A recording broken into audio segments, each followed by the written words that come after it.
Assalamualaikum warahmatullahi wabarakatuh. Waalaikumsalam.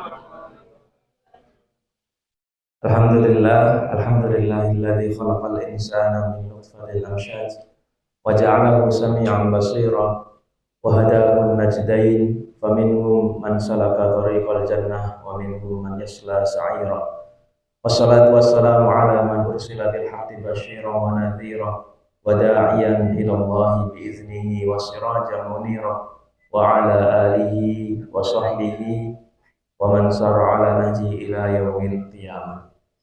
Ba'du, yang saya hormati Direktur Rumah Sakit PKOS Kapuk, Bapak Dr. Hendrik Setiawan, yang tadi bersama kita, juga teman-teman semua, para pegawai Rumah Sakit Muhammadiyah atau Rumah Sakit PKO Muhammadiyah Kapuk, yang mudah-mudahan senantiasa diberikan rahmat oleh Allah Subhanahu wa Ta'ala. Alhamdulillah, pada sore hari ini kita bisa berjumpa. Kalau bagi saya ini yang ketiga ya. Tapi bagi teman-teman yang ada di sini, karena memang pesertanya digilir, adalah pertemuan yang pertama.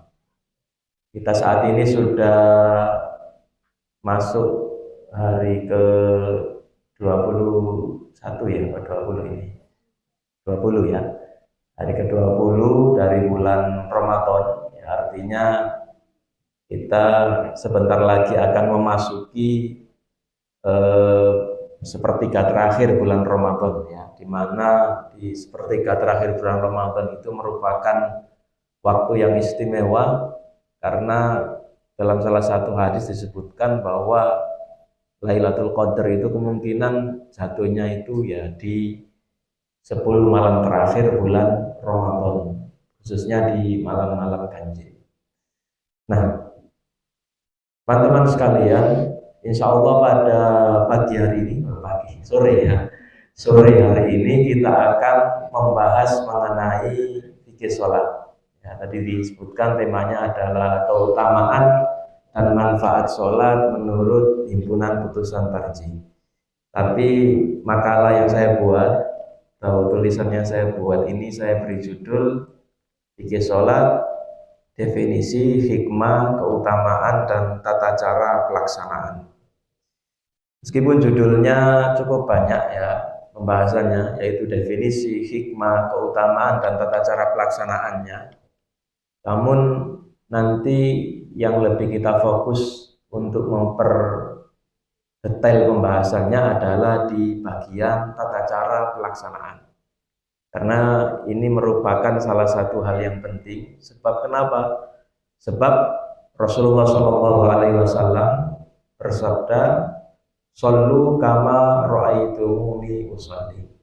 Artinya, sholatlah kalian sebagaimana kalian melihat aku sholat.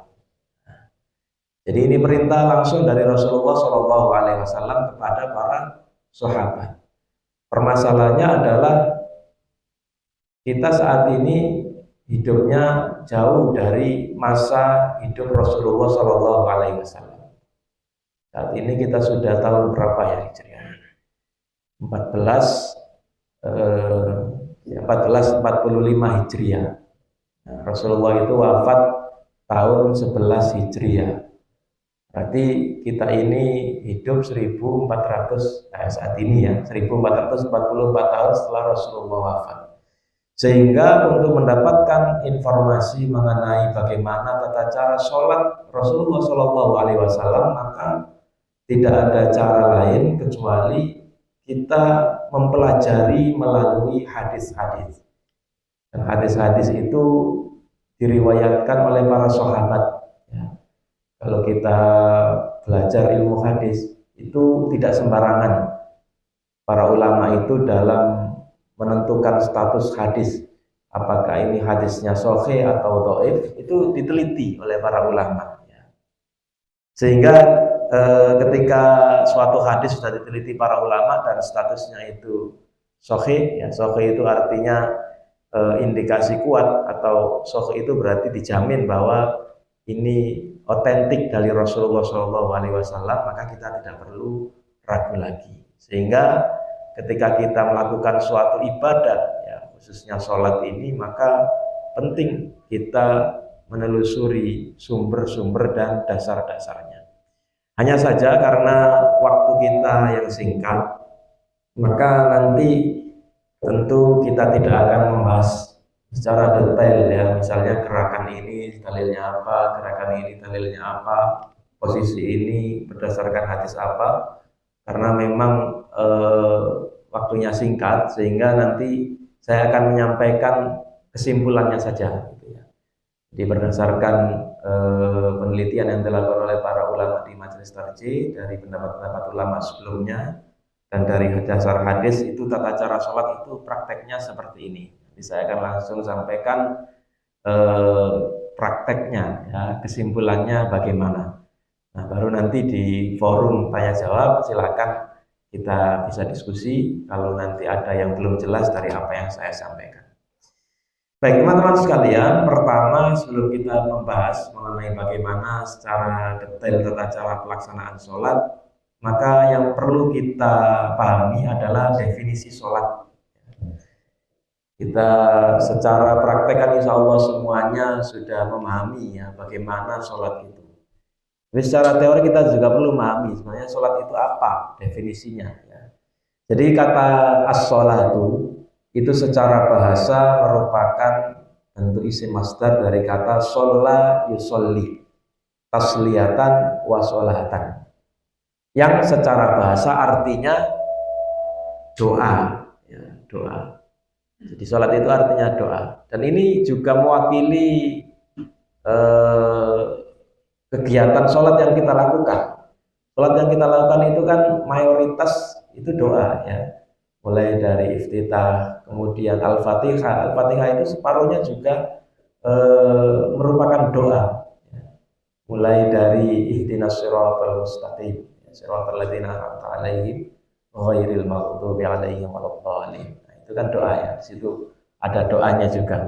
Lalu zikir-zikir yang kita baca ya, itu pun juga banyak mengandung unsur doa.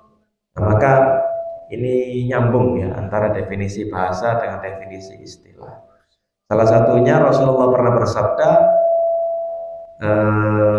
idza du'iya ahadukum falyujib wa in kana sha'iman falyusalli wa in kana muftiran falyat'am.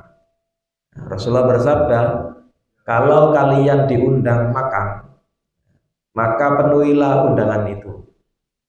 Tapi kalau kalian sedang puasa, ya fa in kana sha'iman falyusalli. Nah, falyusalli di sini bukan artinya kalau kalian sedang puasa maka sholatlah, bukan begitu. Mana falyusalli di sini adalah maka berdoalah, gitu ya. Artinya ya karena kita sedang puasa maka kita tidak menyanggupi undangan tersebut. Dalam artian kita bilang saja, maaf saya sedang puasa, tapi saya doakan kamu semoga diberikan Allah rezeki yang barokah, kemudian lancar dalam aktivitas, lancar dalam karir dan seterusnya. Nah, jadi makna falyusalli di sini bukan sholat secara istilah, tapi sholat secara bahasa. Wa in kana muftiran falyat'am.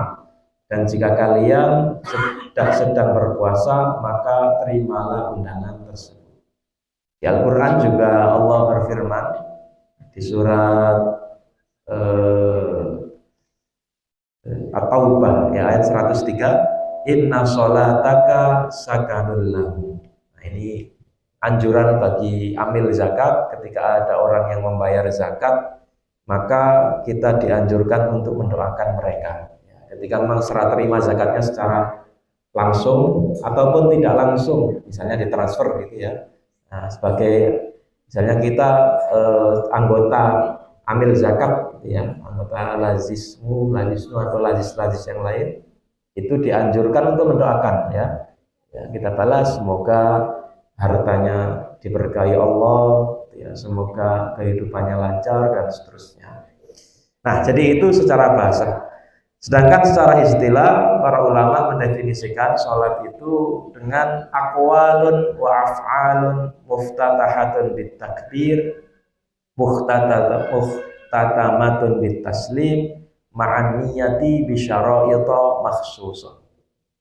Sholat itu didefinisikan dengan ucapan dan perbuatan. Nah, ingat, jadi sholat itu bukan hanya berupa gerakan saja, tetapi ada akwal, ucapan. Sehingga ketika kita sholat itu jangan diam saja dengan alasan saya baca dalam hati Pak doanya. Tidak bisa seperti itu ya. Apalagi ada doa-doa tertentu, bacaan-bacaan tertentu itu yang merupakan rukun sholat yang wajib kita baca.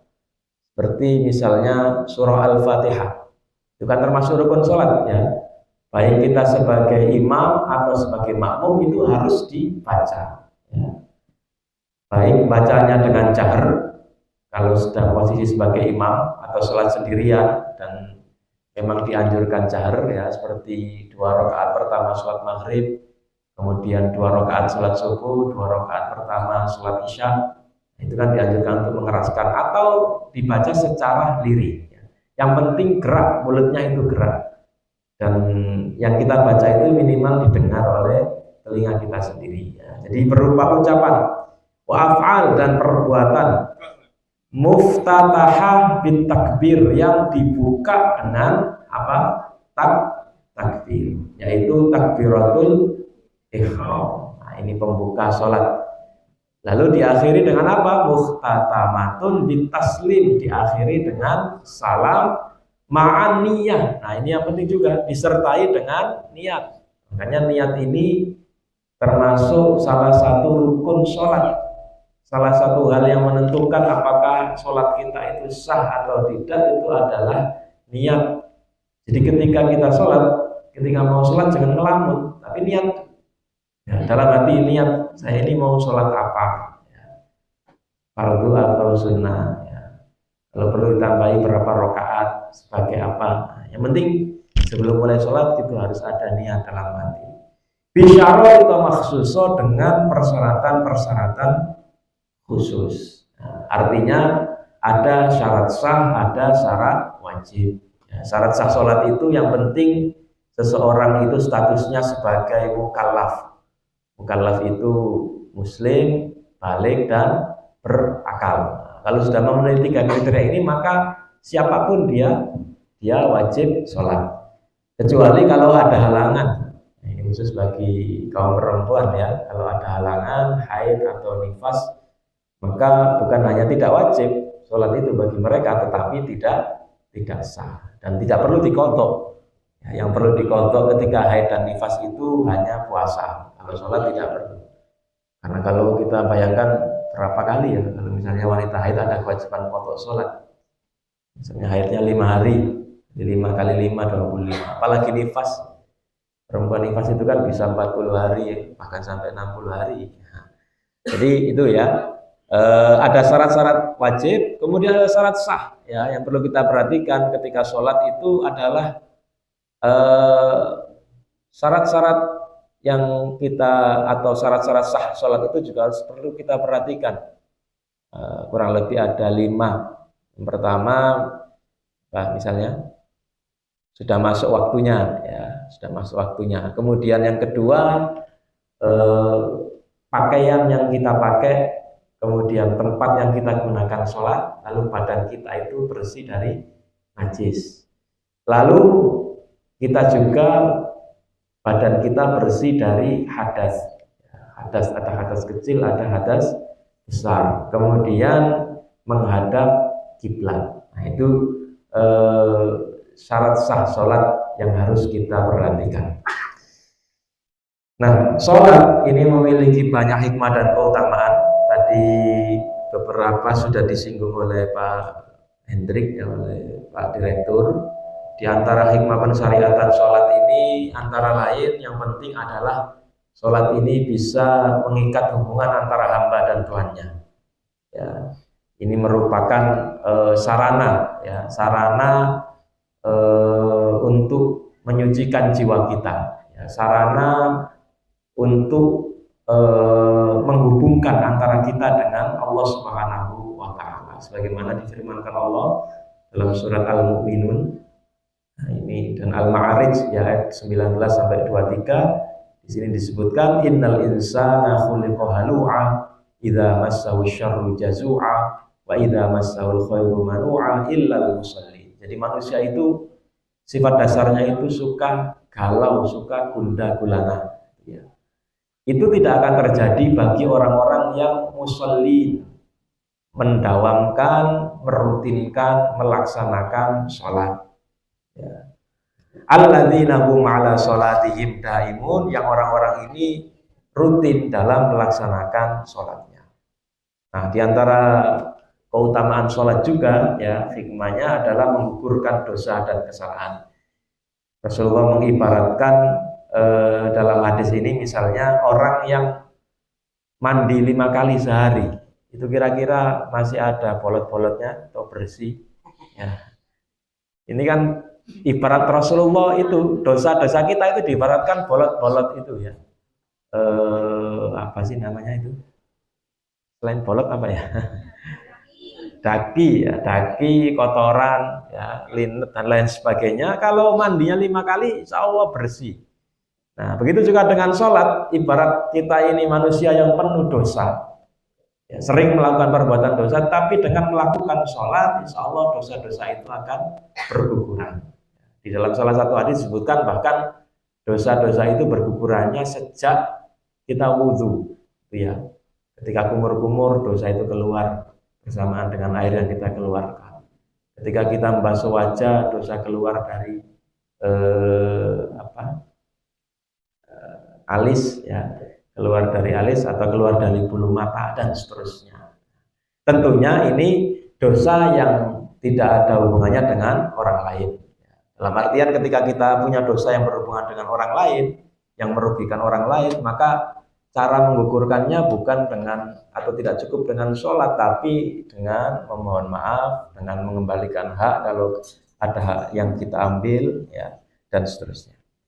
Baik, kemudian selain itu ada hikmah-hikmah yang lain ya terkait dengan masyarakat. Misalnya sholat jamaah itu hikmahnya adalah untuk menguatkan rasa kebersamaan sesama umat Islam. Karena dalam sholat jamaah itu ada asas kebersamaan di situ ya. Dalam sholat jamaah itu tidak ada ceritanya mentang-mentang kita ini karyawan biasa misalnya maka duduknya tidak boleh di depan, mentang-mentang direktur maka duduknya di depan, nggak ada aturan semacam itu ya. Ini sholat jamaah ini salah satu gambaran mengenai bagaimana persamaan hak dalam masyarakat. Selain itu sholat juga merupakan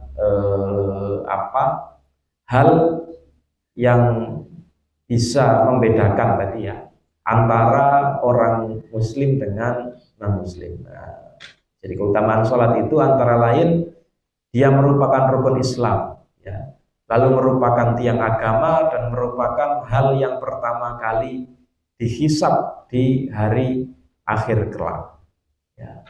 Dan Rasulullah juga bersabda bahwa yang membedakan antara umat Islam dengan orang-orang munafik itu adalah sholat, indikator utamanya. Jadi dahulu di zaman Nabi itu banyak orang-orang munafik yang mereka itu tidak mau atau hatinya itu sebenarnya tidak mau beriman, tapi mereka pura-pura. Nah, salah satu indikator kalau bisa nengeri ya kalau bahasa kita, apakah dia memang munafik atau bukan dilihat sholatnya gitu ya.